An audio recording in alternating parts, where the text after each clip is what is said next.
You're listening to the Forest School Podcast. Delicious waffle chat about education, nature connection, child development, community building, and lots more. Hosted by Lewis Ames and Wem Sutherland. Rock and roll. Hi listeners. We are here today. We are here with Peter Kindfield. Kindfield. Yeah. Always, I suddenly get very hesitant whenever I go for someone's last name. Sure. Just slightly makes me go second guess myself. Peter and I have been exchanging messages for a while. We've been looking at Peter's blog and different things like that, and we wanted to come on the podcast and have a chat, like free flow, as we do, back and forwards. But Peter, for people that haven't heard about you and your blog and things like that before, would you be able to give us a bit of background about who you are, what you do, and what you're up to at the moment? Sure. So I am trained as a science educator, and I've done a lot of stuff in schools. I've always been focused on ecology and learning, about ecosystems. And surprisingly, I was slow to come to realize that being outside all the time while I'm teaching that kind of content is important. And then all of the other kinds of content that I think are important to not just sort of knowing, Western ecology, but really feeling like a participant in ecosystems. My sort of tagline these days is nurturing educational environments and communities that feel more like playing in the forest and less like working in a factory. And I've always been very critical of factory schools. And as I said, it was sort of late in the game that I realized, forest school is kind of the opposite of a factory school and is what I'm really into. So, after a long career as professor and science coordinator and all of that kind of stuff, I have now I teach deep nature connection and nature-based science out in the forest with kids, and it fills my heart with joy. Amazing. And we wanted to get on today because we wanted to chat about, looking through your work, there were loads of different places we were kind of like, we could link up on that, we could link up on this. We've got all these kind of crossover things, but the one we settled on that I think is really interesting, we haven't really touched on it too much before, is this idea of how in our programs we're merging or balancing. I'm going to put different verbs in there to give myself some backpedal room. The indigenous and ancient knowledge that comes quite often is sort of wrapped up in being outdoors and being with nature. And then there's like the modern, and like you were saying with your background, of the scientific and the kind of predominantly westernized views, and how we hold both of those things in kind while we're out in the woods. And we're in different places. So our historical stuff is very, well, the UK has got an interesting history. Let's sum it up that way. But I do think we're in an interesting, because you're based in the States, aren't you? Yes. Where I'm not sure I know specifically where. I'm up in the San Jacinto Mountains in Southern California, which is, mostly a desert, but we're 6,000 feet up. And so like right now we're in the middle of a snowstorm. Well, if you disappear, we'll know what's happened. That's right. So we've got these kind of different things, because I think, Wem, I was talking to you about this the other day, that the UK is in this really interesting position where I think there is a resurgence in the awareness, popularity of kind of Celtic traditions and these things. But we are, if you want to take the Roman invasion as part of when the big sweep of Celtic people were moved across, we're several thousand years away from that indigenous move. And obviously in the States, you guys are in a very different position. So it'd be interesting to compare and contrast how we navigate these different things from different places. When would you say that's fair to say there's like a Celtic resurgence Yeah. going on? I mean, it's hard to know, isn't it, whether there is a resurgence or whether it's just the pool that we move in. And so more and more people Yeah. are maybe marking what we call the Wheel of the Year and seasonal festivals and things like that. And obviously, like, knowledge of those kind of things, I think, spreads quite easily through social media, through things like Instagram, because it's very image friendly in terms of, I've made this thing for Imolc on the 1st of February, or I've created this ritual or this tradition, and it's quite a nice, attractive thing to kind of share. And so I think people are becoming more aware of it, for sure. But yeah, with the UK, we've got so many different periods and different peoples to choose from, almost, and then maybe a lack of actual evidence about what they might have known, what they might have done, how they may have lived. So yeah, it's interesting. Yeah. I wonder, one of the things I made a note about was that these different ways that we access that knowledge, because we were talking about, how do we, not just how do we hold the knowledge, but how do we access it? And Peter, it sounds like from your background, you've got the westernized education science bit. That bit, I think, for most of us comes from state education. That's kind of where we're exposed to it, would you say? But well, yes, and Peter's sticking his tongue out there, but that's our kind of foremost way in, I would Yeah. say, at least here. Would you Yeah. say that's true for you guys? Yeah. Yeah. Um, Definitely, I think that most people gain their nature knowledge in formal schooling, and it's somewhat of a disaster. I had a student who had actually been with me for a while, and also spent a lot of time in public school, and we were talking about plants, and he said, "Well, plants all grow far apart from each other because they're all super competitive." And I thought that that was super funny, particularly since where we live is sort of there's a lot of chaparral, which is really characterized by big clumps of plants that all support each other, Mm. and that students, formal knowledge sort of overpowered his own observations, and we immediately went out into the forest to take a look around and see how wrong he was. What was their That reaction to that though? When they went out and you went, "Hey, that thing you've said? Here it is." How did that play Yeah. out? I think he had a bit of a aha moment. I mean, that's a huge emphasis of what I work on from the Western end is that the story of that everything is competitive in nature, as you both know well, is just silly. And so we spend a lot of time talking about mutualism and cooperation, and apparently getting some visceral confirmation that hey, plants like each other, led to a little bit of an aha yeah, moment. that really reminds me of Suzanne Simard's Finding the Mother Tree. Have you read that? I have not. Oh, okay, she's like that whole idea of the wood wide web and how Yeah, trees communicate and cooperate right. with each other using fungi. So she found this and Yes. had to spend such a long time trying to convince people, including scientists, that Yeah. she knew that this was the case, because this idea of trees being in competition with one another and trying to outcompete for light and nutrients was so strong and really rooted in the forestry industry, and that's where she was working. And so they were kind of doing all these things about, like, get rid of all of these other species of tree because they're competing for the same resources and they're not valuable, so kill all those trees and nurture these other ones. And it took her ages to literally prove these birch trees, for example, are actually supporting the pine or whatever it was they were growing, or the fir. And it is, I guess it's going back to that kind of like, we view, if we've got into this kind of industrialized, you use the term factory Mm, schools, we've got into this kind of way of being in the Western world, that we kind of maybe project that as well onto Sure. nature and go, well, of course everyone's just fighting for survival, aren't they? Everyone's trying to get the best bit of pie. So, yeah, is that It's true? a whole other tact that we could take, but I find it fascinating is that a lot of the scientists who have made the most profound discoveries about interdependence are women.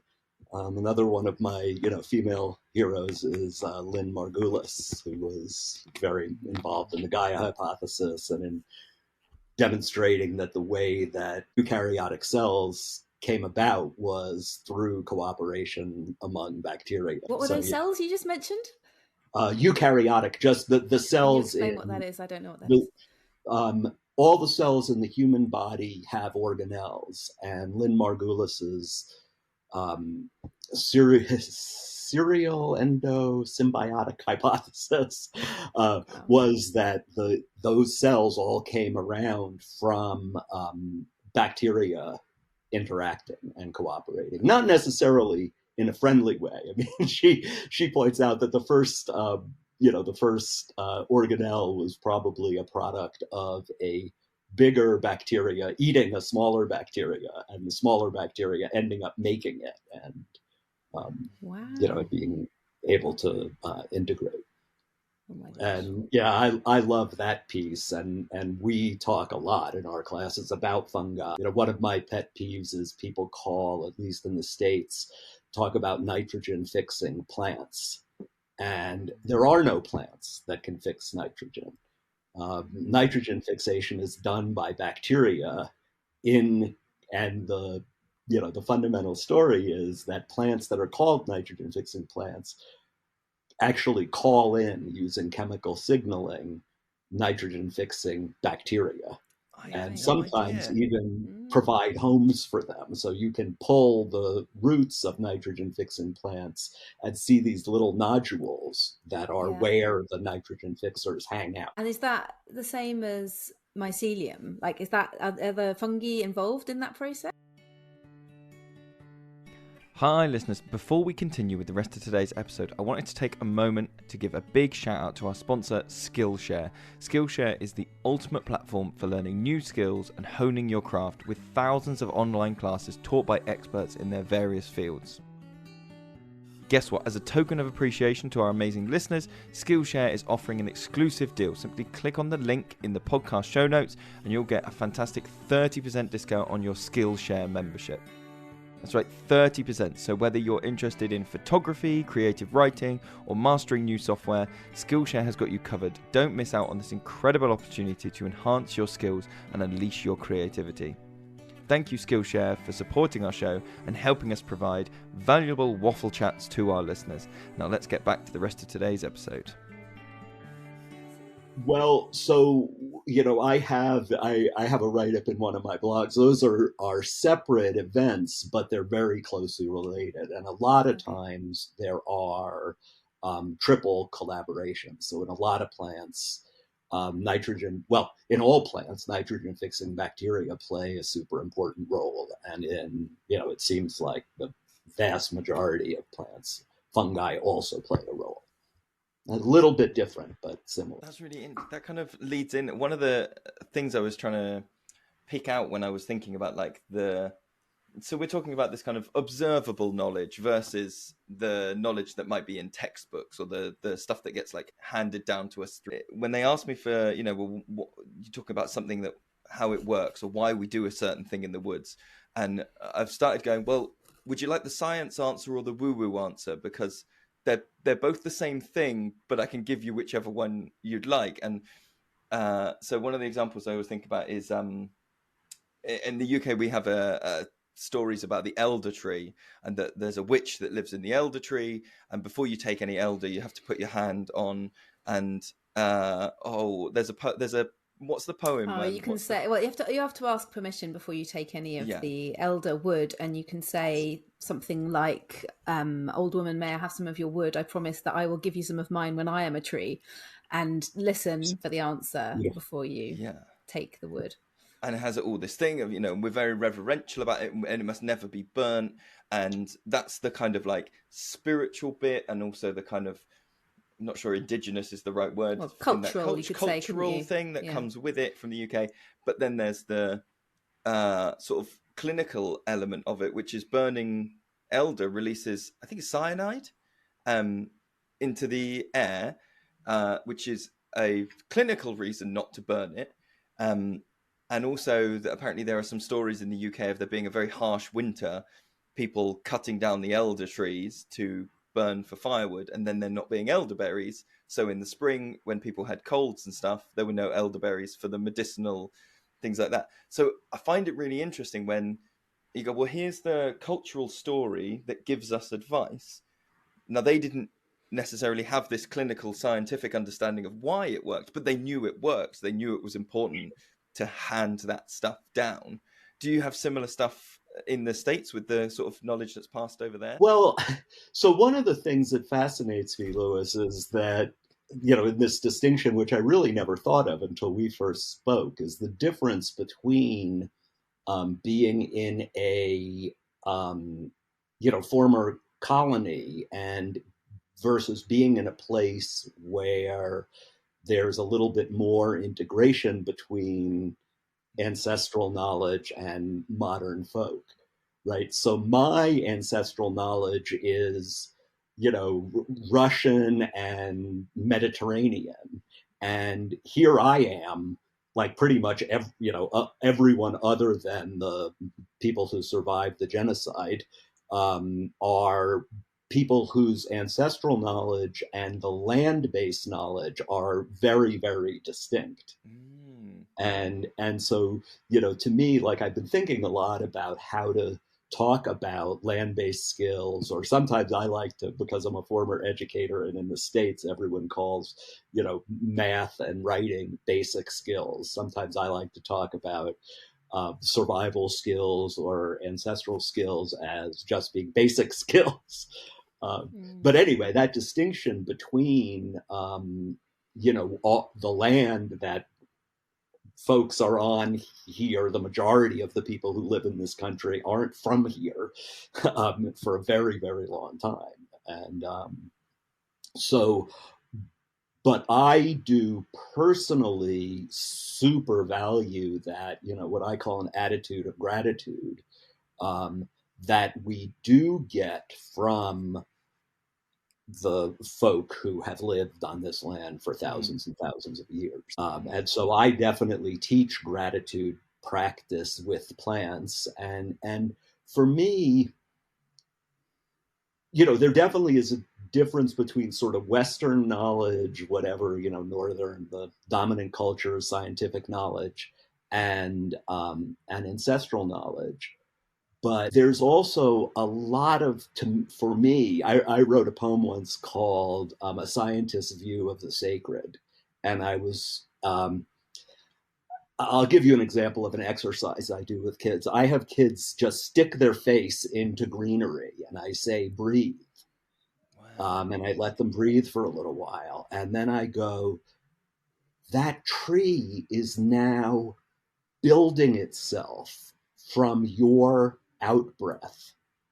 You got the oxygen that you can't live without from a byproduct of a chemical reaction in that plant. You can eat the, manzanita berry and get sugar that plant produced from energy from the sun. What is more sacred or amazing or spiritual or mystical than that? Even though we can, go through the scientific explanation, that's amazing. And so, one of the things I talk about sometimes is like why I teach organic chemistry as part of forest school.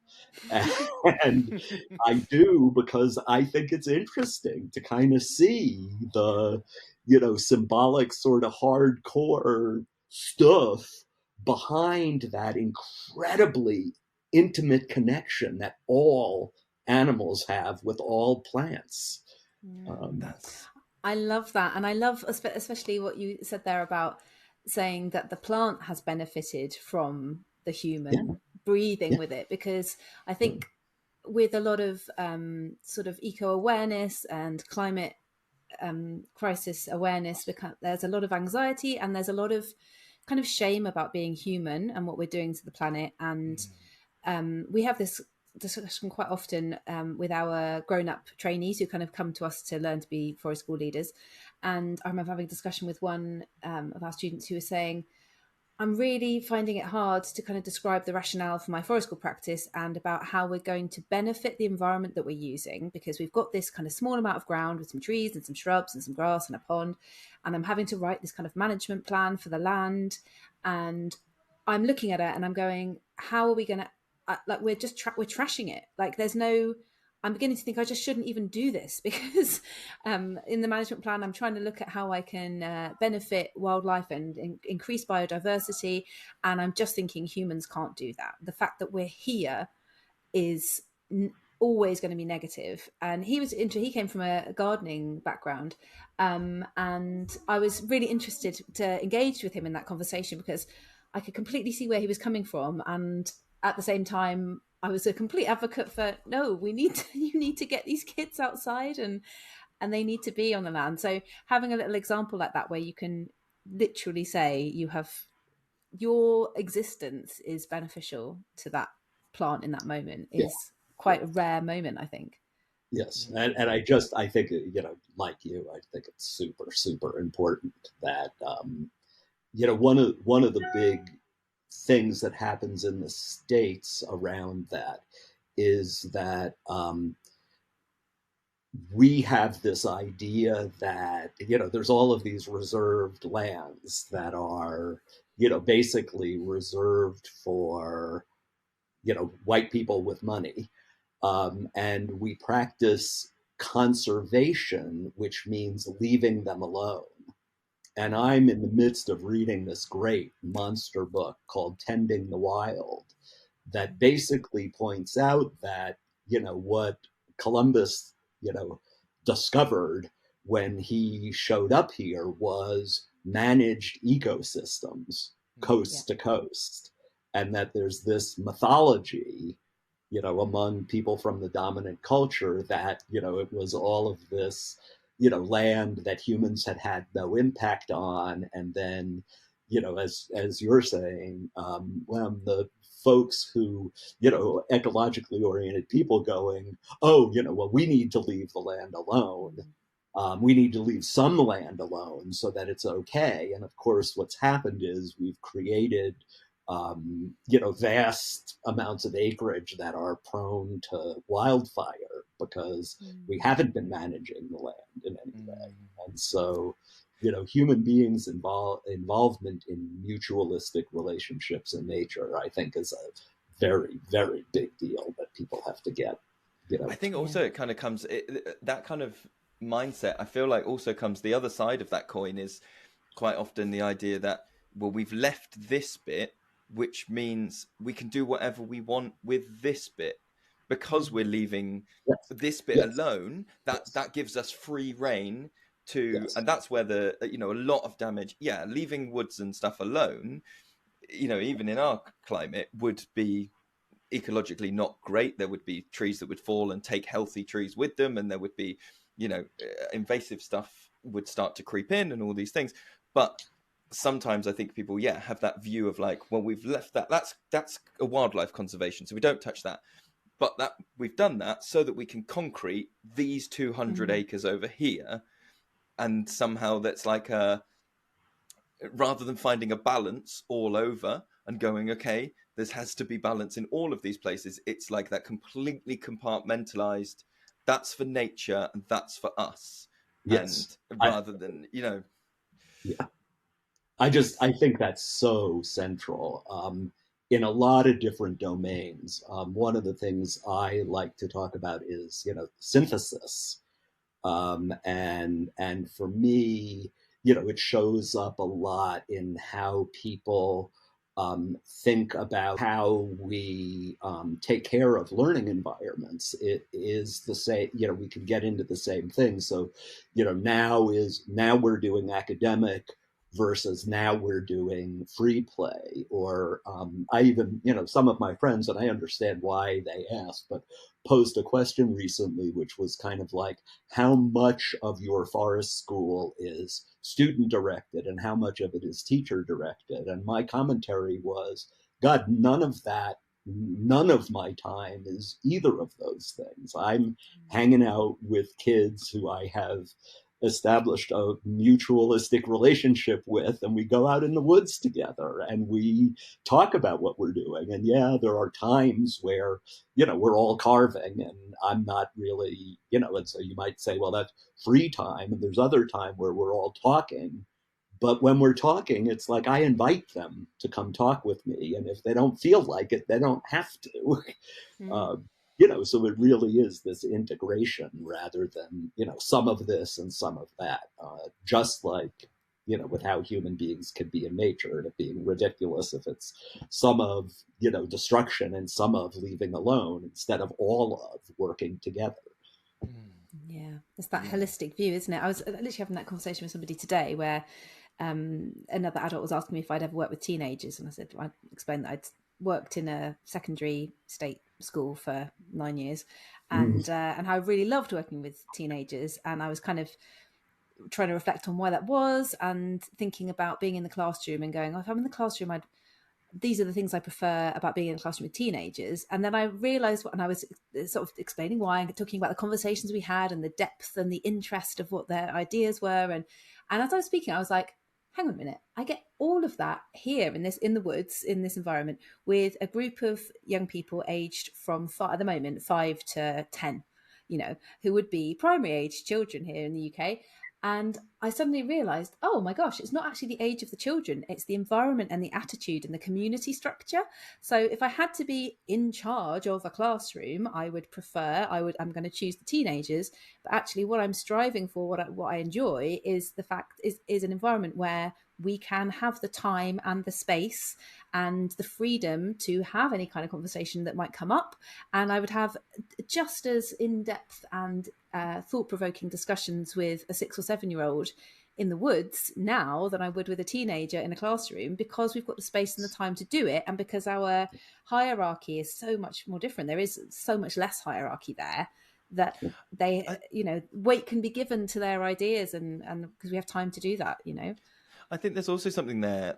I wonder if you think this is true of your experience, Wen, though, that there's like Peter, like you were saying about there's like this shared focus of like sometimes we're all carving or sometimes we're all doing this. And so I think my experience of state education teaching primary age children is that very much it's like your attention should be on the activity. My attention is on making sure you do the activity. That's the disconnect here, which is why that feels different. Whereas I can remember the experience of being a teenager and having those moments like you're describing, Wen, where you're like, I think because you're becoming a young adult, there are some topics or some conversations where you and your teacher are more on you suddenly get to that point where you talk about a TV show that you like, or a certain band that's coming to tour nearby, and you and the teacher, your interests zone in that like co-regulation kind of way.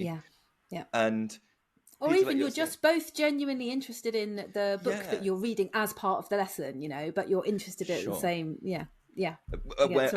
But doing that with any age children in the, like you're saying, when the community setup that we have, when we go and look at, so Peter, at the moment, we've got a dead deer in our woods that I found on the road, and we've pulled it in to see who comes to eat the dead deer. I'm really interested in it, but so are the kids. Yeah. And they're interested in going to see it and go to look at it, and has it been opened up a bit more, and look at that. And like, I'm not doing it as okay, I've set this up, let me show you this, I'm going to teach this, my goal is that you come away with these objectives. It is just a shared focus on, let's go look at it, let's go explore this place together, and I'm open to all the ideas and things you might throw out.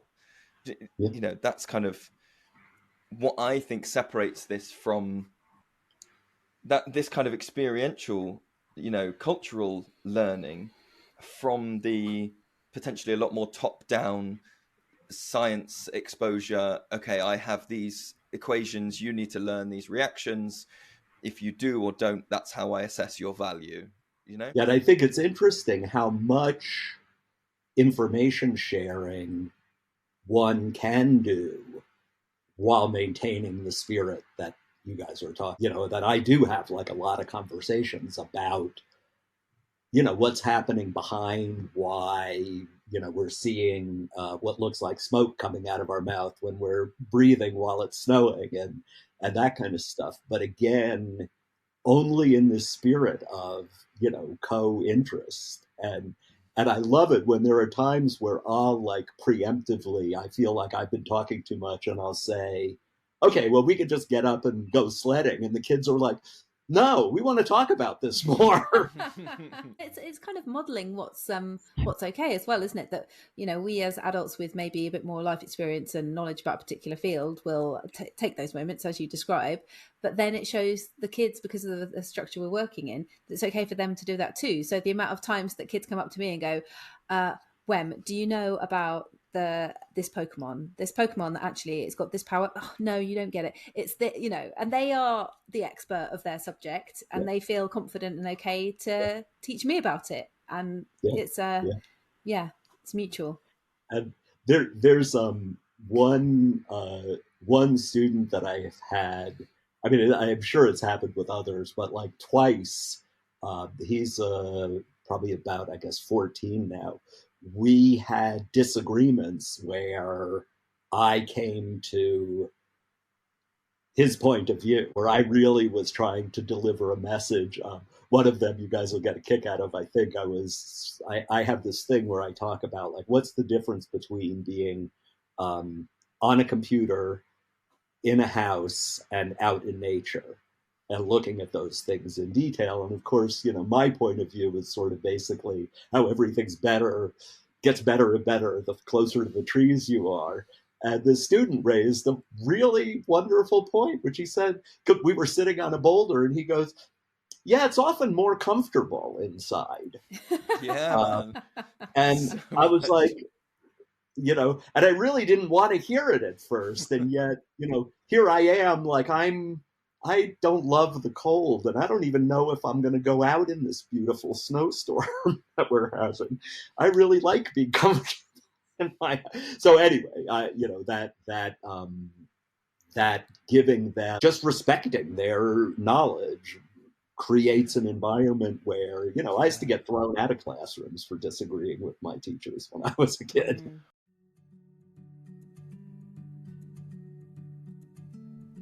Hey, outdoor leaders, are you familiar with that feeling of spending the whole day holding other people's needs, trying to keep spirits up by cooking treats over the fire, only to get home and be faced with yet more mental load and cooking chores? We get it, it's exhausting. But what if we told you there's a game changer that could make your evenings a whole lot easier?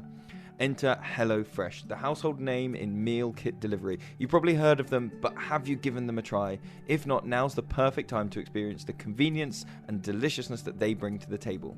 And guess what? As a thank you for supporting our show, HelloFresh is offering our listeners an incredible deal. Just follow the link in our podcast show notes to enjoy a fantastic 60% off your first box, plus 25% off for the next 2 months, along with some free gifts.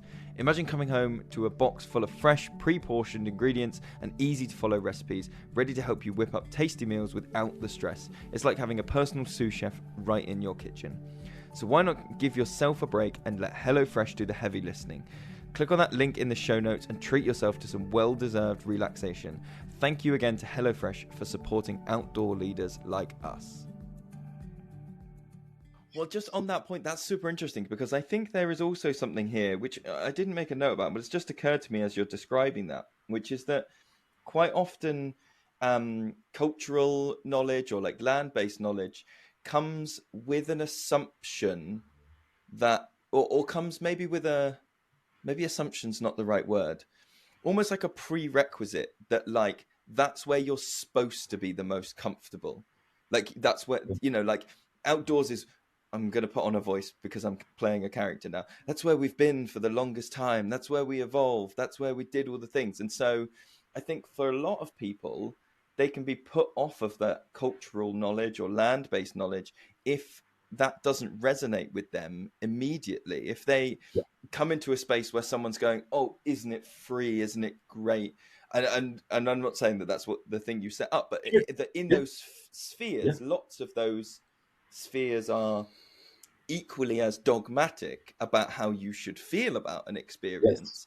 And that can be an interesting balance to hold that kind of cultural thing, which is really valuing and showing gratitude for the outdoors, but also respecting the individual's right to go, yeah, but not for me. And that sounds like, you know, that's the kind of experience you're describing in there, is like, you know, not maybe not living in a bubble. I think sometimes there's a drive to embed past beliefs or past cultural knowledge that can only really work in a vacuum. You know, if it's like, well, it'll work as long as the kids never see a screen, and it works as long as they don't ever read books about different cultures, or it works as long as they only ever come to this space. But we have to, I think, I would say in our practice at least, we have to be ready to go, this is what you're bringing, this is where you are on your journey. We're just going to have these cultural chats and conversations rather than being cultural downloads. Do you know what I mean? They're not just like, here it is, learn it. Which is, you know, very interesting. I wonder if so all three of us have been working in the outdoors for a long time now. And one of the questions that I wrote down for us was like, how long, or if we have any experiences where we can tell quite quickly like a participant's experiences, and whether you come from a super sciencey background, or you go, your stuff is all you know, based in folk traditions, of whether you've had that experience, Peter. I don't know if that's come up with you in terms of responding to in terms of what the kids bring to. Yeah, so like sometimes, for example, like for us, because we have children join our group at you know, all different times, and sometimes we would have someone come in, and within, this would be an extreme example, some kids would come in and immediately, with the parent that they're with, go, well, let's go say hello to the trees, let's go hug them and do the thing. And you go, okay, I know the background, you're coming to this space too. And then I've had other parents where I would have said on the face of it, not super nature connected. And then I think I once mentioned, what's the word? Dicots, you know, the first 2-leaf things that come out. And this parent went off for 20 minutes. She went, oh yeah, that's what I did my PhD in, and I know all about these things, and I did that, but had shown no spiritual, cultural nature connection up to that point. It really threw me that she had that much like knowledge in the log, you know. Yeah, I mean, I do see some of that. I don't work with adults that much anymore. I do a sort of toddler and parent class, and I do see vast differences in in how the parents respond with their kids. Yeah, and it's you know, it's super sad to me. Like I very often, you know, when you were talking about following the kids and how important that is in places, and I do that with my toddlers. Like I just think they're so fucking brilliant about being out in nature. And so, you know, I've had these experiences where like the kids are the first to take off their shoes and jump in the mud, and I can see the parents are about to go, you know, don't do that, and then they look over and I'm quickly taking off my shoes going, what a great idea. You know, where the kids are, you know, little ones are just walking along, and all of a sudden they throw themselves on the ground and look up at the sky, and I go, what a brilliant move. And I throw myself on the ground and look up at the sky, and all the parents are kind of standing around going, and it's sort of funny for me now because I'm in my 60s and they're in their 20s or 30s, and they just seem so uptight. Yeah, you got to give them time. Just, you know, time is the answer. more sessions, more visits, more invitations for them. I was reading your blog, Peter, your Substack, and there's loads of great stuff on there. I really recommend any listeners to go there, and we'll make sure we put the link in the show notes. But I noticed we really align in our practice and our belief in play and the importance of play. And since we're kind of talking a little bit about like land knowledge and skills and that kind of stuff, I wondered if one of the things I find really fascinating about play is that when you observe children playing for a certain amount of time, a lot of them will often get into these stages of kind of recapitulative play, where they are acting out stuff that is from our evolutionary past. So rather than us telling them, oh, we could mix this mud with this, or this clay with this stuff, and we could make cob, or we could make bricks, they are discovering that for themselves through play, through experimentation, and then that leads them off into an imaginary game where they're now making clay bricks in a way that their ancestors might have been doing, even maybe on that exact spot thousands of years ago. There is naturally clay in the ground in that place, and let's mix it together and make building materials of some kind. And the kids are discovering that, rather than us going, now children, you may notice that this soil is a different color, and actually historically it was used for this. They're discovering. And I wondered if you had similar experiences where you're observing children kind of visiting their evolutionary pasts in any way, and whether and also what that might look like in the landscape where you are. What kind of things do they kind of start doing when they're learning through play and interacting with natural materials and resources? Because you've written quite a lot about that. It's interesting. I guess, while I do put a huge value on play, and I absolutely agree with everything that you said, I also, with everybody but my toddlers, I do come from a place, and maybe too much, where I have an agenda that I am kind of watching to see emerge from their play. So, while I do see a lot of kids getting, like, I had this interesting experience relatively recently where an older kid was telling me about how younger kids have really short attention spans. And I was thinking about watching these younger kids, this was like a 12-year-old talking about, I guess, 7-year-olds. And, what I definitely see is kids who are, maybe arrive kind of a little bit jittery and, spend an hour and a half without moving off a log carving, or, doing a reverse twist cordage. Yeah. And just getting into that experience and it being like, no, I don't want to go any place I don't want to go back to my parents now. I'm making corn. Yeah. So I guess I see less discovery, again, I think mostly because I have relatively limited time with the kids, and I do come with, recommend a lot of activities and that kind of stuff. So I don't see maybe as much discovery as you do, but I do see a lot of getting into that rhythm. Yeah. I wonder if I could hop back a step, because there's something that I wanted to mention at the beginning that I kind of cool. Yeah. For me, one of the things I've been thinking about a lot, sort of looking back at my time and going, I taught 40 years ago in a classroom where what we were doing was designing a biosphere. And the concept I wanted them to get was interdependence. And it took me so long to recognize what you guys, know in your bones and seem to have known for quite a while, which is the importance of land-based skills to really getting ecosystems. And I think in a way this ties together a couple of threads, we've been chatting about.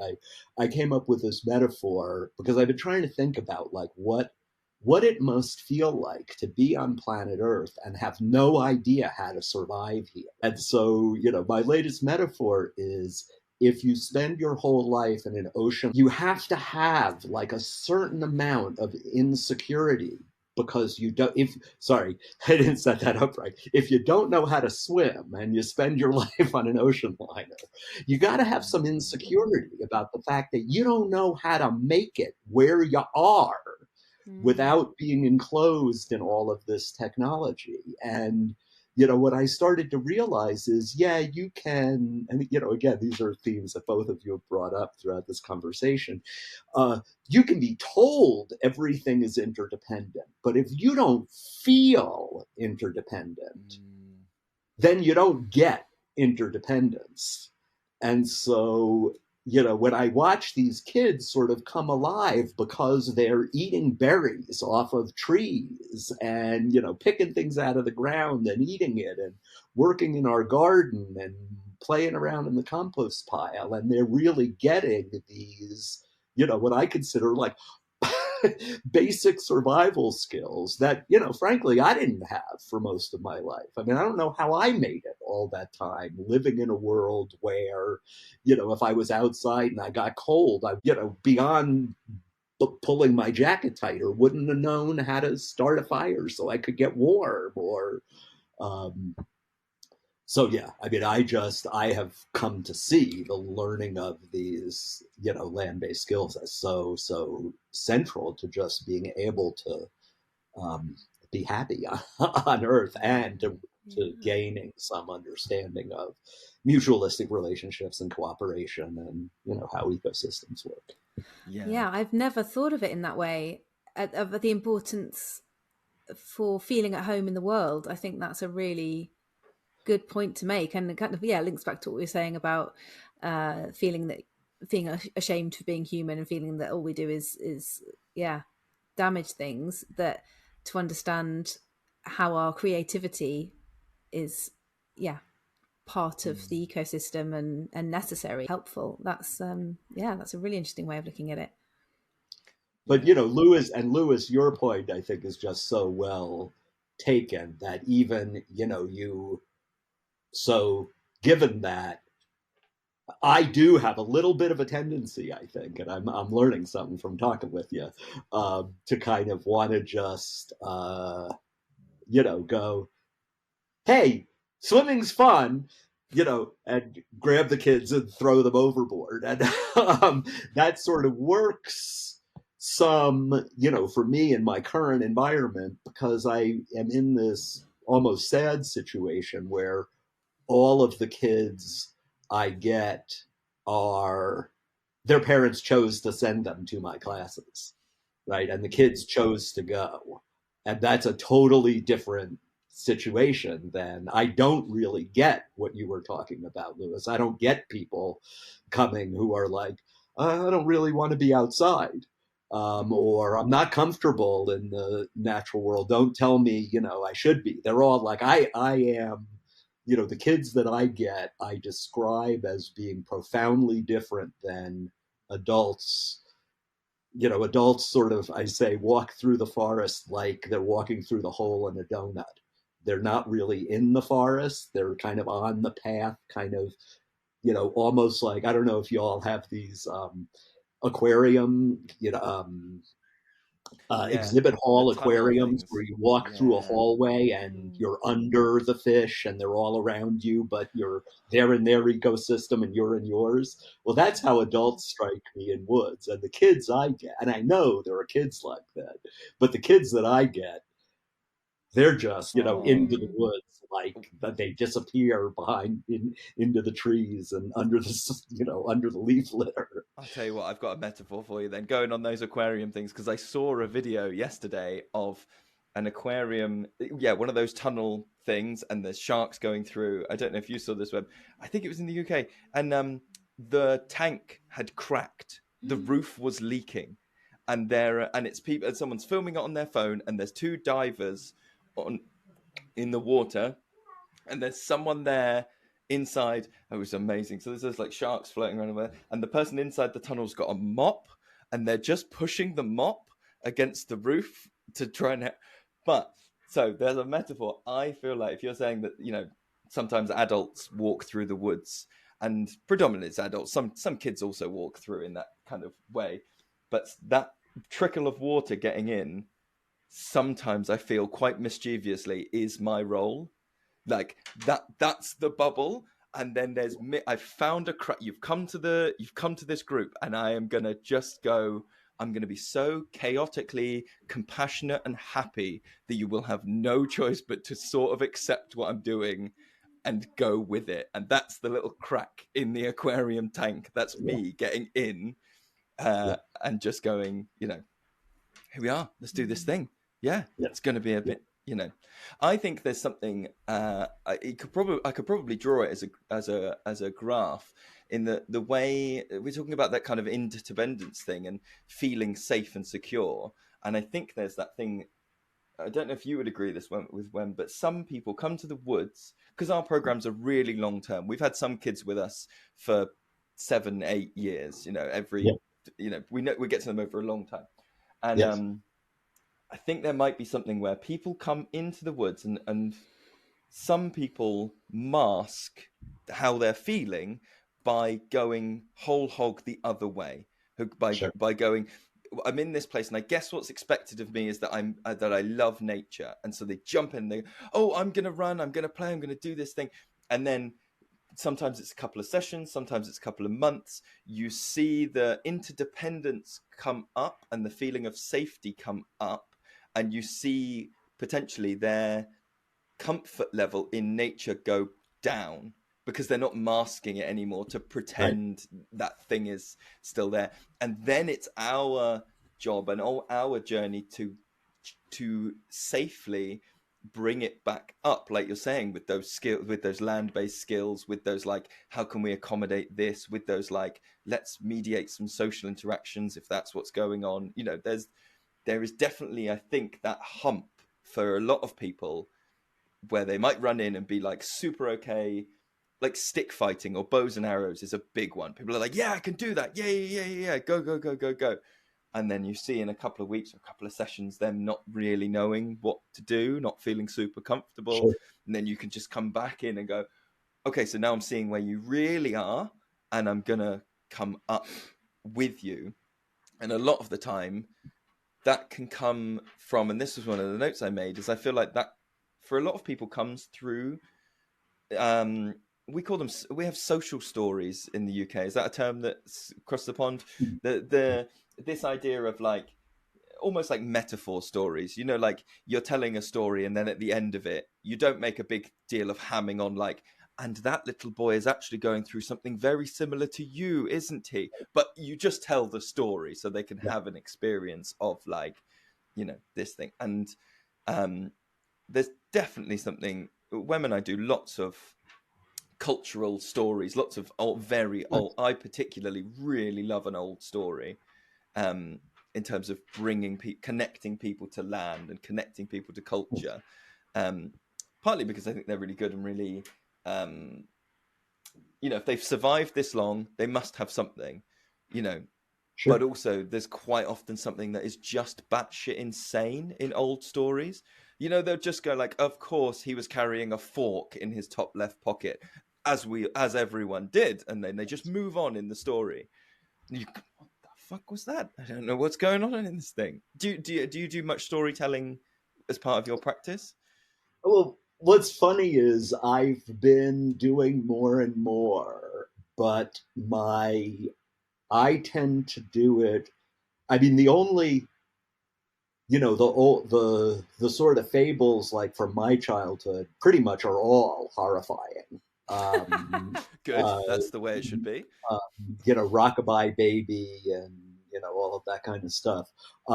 I do a lot of my science teaching from the point of view of story.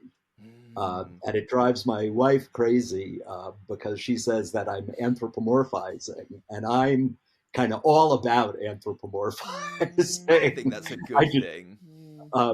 And, so like I'll talk about, like when I talk about nitrogen fixing, plants, I'll start out with, nitrogen is this weird stuff. Our atmosphere is mostly nitrogen.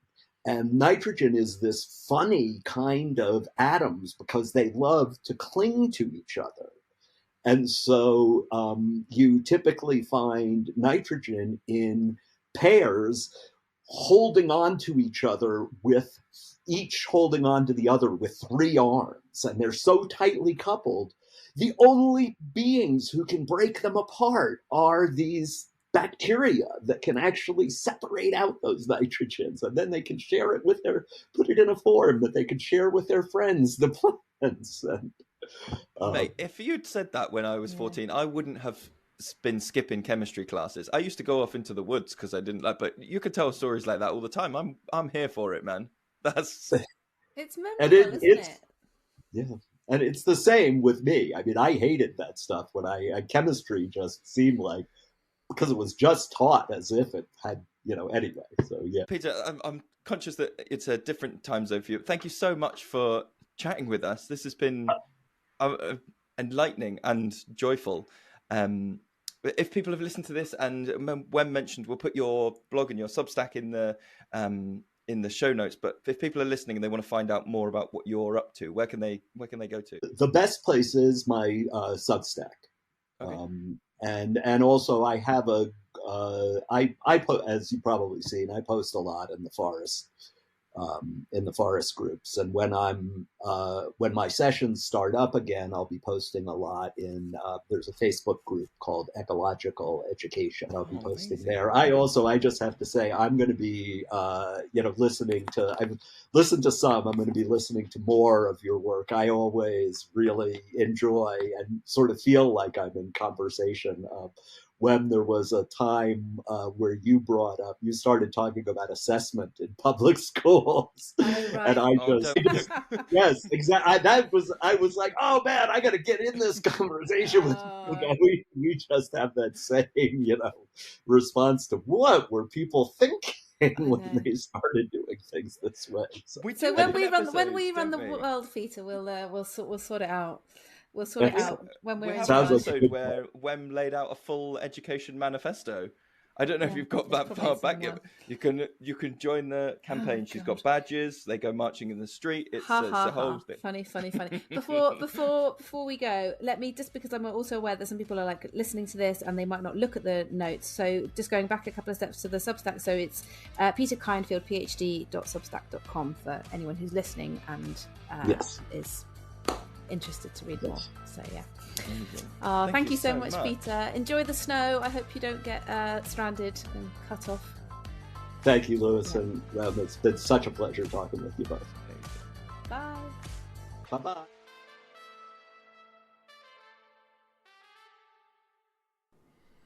And now, at the end of the podcast, we want to say a massive thank you to the people that are supporting us on Patreon. If you want to support us on Patreon, you can go to patreon.com/The Forest School Podcast. But we want to say a massive thank you to Karen, to Catherine, Gareth, Rebecca, Rosie, Julie, Rachel, Candice, Claire, Heidi, Louise, Michael, and Anna. Thank you so much, guys.